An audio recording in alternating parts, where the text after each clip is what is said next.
All right, it's Jeff from Trail Trash ADV. Welcome back to the installation. Behind me, and I'm sure you'll see him at some point, is Colin's back in town. So this is the part that you saw the other day when we showed you the unboxing video. And this is the main body of the bracket. Basically, as we show, there's two spots here on either side of the steering head where the tank mounts, and that's where these holes go. Unfortunately, it will mount like this, but I got a measurement wrong when I sent it to Adventure Rally X. So we've got a little too much length here, hence the green tape.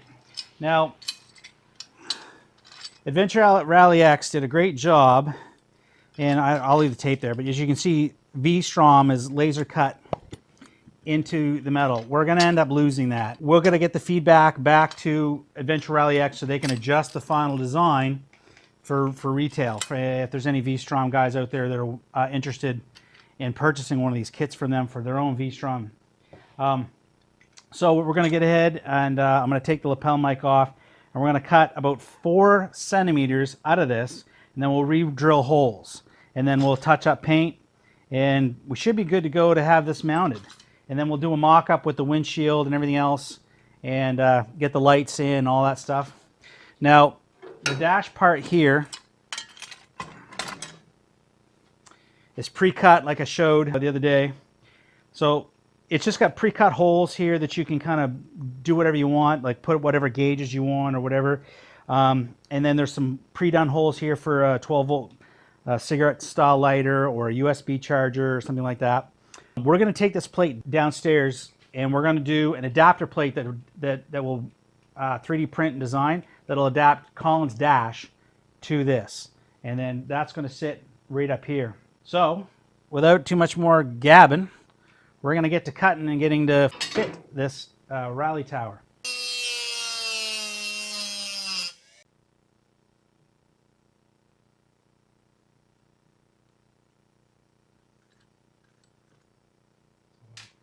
All right, and through the power of video editing, we now have our modified brackets.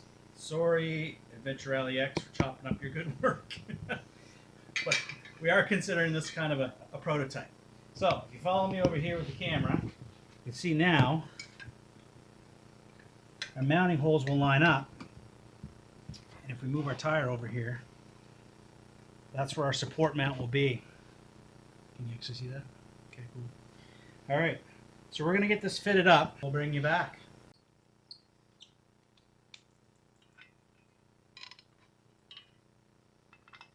Yeah, I don't know. I think that height's probably good.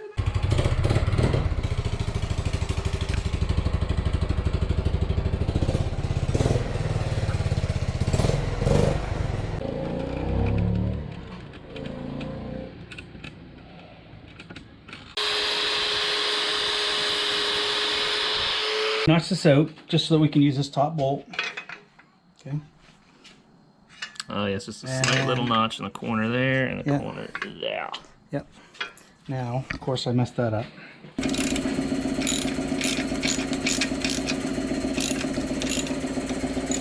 All right, so what are we doing? We're still working on Colin's V-Strom. He just had to go. We haven't filled a bunch of it. We filled little clips of it. Colin will have to edit it together because we've been frigging around. Now, we're going to do a final review, and like I'm going to show you what we did. But I want to stress this. So this is a prototype. So we did a lot of frigging and a lot of cutting, and it's not a bolt-on application. The other big thing is we didn't use their lighting. So we had our own lights already, and they're quite long. Now, you don't have to buy their lights when you buy their bare bones kit. You can get your own lights, but bear in mind that it may not be a plug-and-play solution for your bike. As far as the tower itself mounting to the headstock like it is, and we'll go over and we'll show you all this stuff. We had to do some modification, but if you say you buy a kit for your DRZ or your DR650, they've got all that worked out perfectly, and so the kit will bolt up to your headstock, plug and play, no problem. It's the wiring, it's the lighting, it's that sort of stuff that you kind of got to frig with a little bit. Now they have a version of their stuff that's all put together, and it's much more plug and play. we'd have to contact them about the connections on the lighting and whatnot, wiring into your harness. Which brings me to what I'm doing here. Now, I absolutely hate cutting into the main harness. Sub harnesses, not so much. I don't mind hacking into them a little bit, whether it's like wiring up LED blinkers or something like that. You can go on and buy a sub harness. They're not that expensive if you actually have to go back to stock and you're really stuck on that. So what I'm doing here. So let me get to the right angle here. I got a kit here. Now you can get fancier terminals. You can get some of these terminals that are waterproof. But basically what I'm doing, I cut the terminal off for the low beam. And then what we'll be doing is, and I'm going to combine these into one. So we're going to go with one 4-point connector. And no, it's not watertight, but I mean, they've been using these connectors since the 70s. So we'll put a little dielectric grease in and pop it in. So this is the sub harness. We're going to leave it pretty much the way it is. This section connects to the dash, and we are reusing the stock dash. You may not want to in your application. And there's also a little pilot light in the original light. We're not going to wire that. I'll just tuck that in. And then there's space in between the two, and I'll show you when we go back over to the bike where you can stuff all your wires. So I'm using the male. Sorry, I just assumed it's gender. So let's slice this up. Try not to go too deep and damage the wires. And don't cut yourself. Alright. So what we're going to do is we're going to leave enough wire so that if we ever decide to go back stock, okay, that's all we're going to do. And I'm going to go plug that into the original light here in a minute so we won't lose it. Now, if we ever go back to stock, I picked up these. I never used these before. Basically, they're these buck connectors that everybody's raving about. You put the wires in, you heat them with a heat gun, melts the solder around the wire, melts the waterproofing, and they're supposed to be the cat's meow. Or cat's, whatever you want to use for euphemism. But right now, we're just using these connectors. So, let's finish this up. So now that we've got the split and we got our wires exposed, let's strip them. And this is all, I know you guys, wiring's boring. I know, then that's why I haven't filmed a lot of it. Because nobody wants to watch wiring. But I just wanted to show you how I was approaching this problem. My glasses on, so I can't see a bloody thing. I got these new DeWalt safety glasses that have bifocals in them. Yeah, don't laugh. Wait till you guys get old. But normally what you would do is just put this into the mold for this, and it automatically puts that nice little crimp on it for you. But because I don't have that, I'm trying to make do with what I got here. And we'll crimp that in. Yeah, good enough. As I've said many times before, function over form. If you're looking for some professional YouTube channel,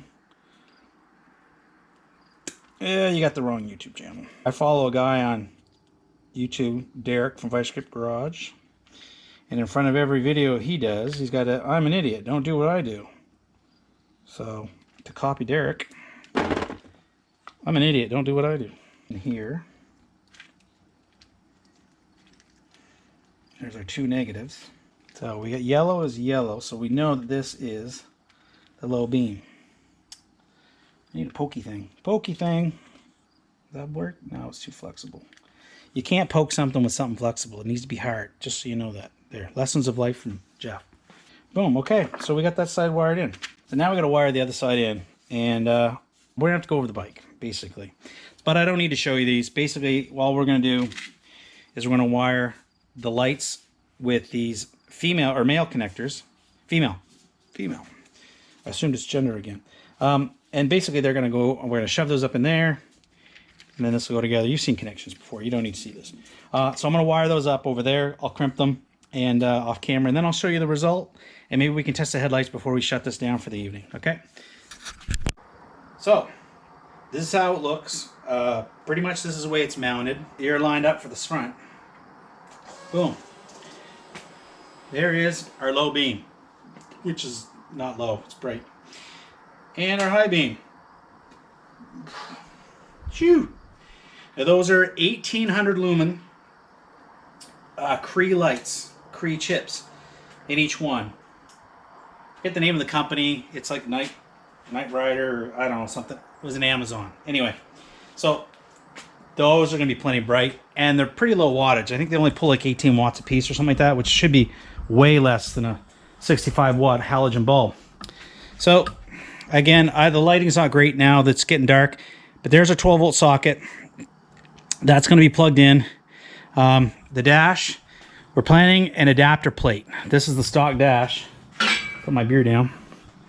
So it plugs in here like this, and that may have to stay on the side like that. I may end up cutting part of this out so that sits up in there. But we're going to design and 3D print an adapter plate this will bolt into, and then it'll bolt securely to that, because we're keeping the dash. Jay, that's all I'm going to say. Anyway, so that's the next project. A lot of space in here.